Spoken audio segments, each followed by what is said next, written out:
Zimbabwe's government wants to sell the animals to members of the public with the capacity to acquire and manage wildlife and enough land to hold the animals.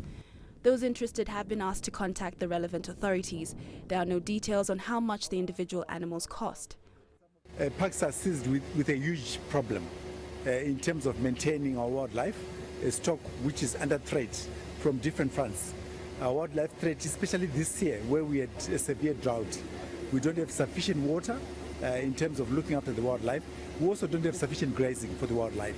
So naturally, we are overstocked in certain areas to a point where we know for a fact that would end up losing those animals.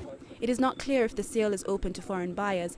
However, experts are concerned that the animals could indeed be sold to investors outside the country. I mean, I understand what the national parks are trying to do, but you know, if they're going to sell it internally to our local people, I can't see many people in Zimbabwe who's got the money to actually pay for these animals. That's the first thing.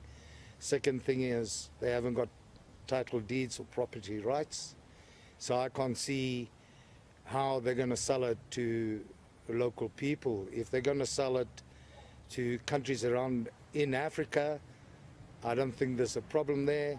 But if it is to be exported, if it's an excuse to export these animals to overseas, then I believe it's a big problem, because these animals belong to Africa and it's a future generation's heritage. About 54,000 of Zimbabwe's 80,000 elephants live in Western Hwange National Park, more than 4 times the number it's supposed to hold. Selling the animals could give some of them a new home and ease financial pressure on the park's authority, which receives little government funding and struggles to get by on what it earns through hunting and tourism.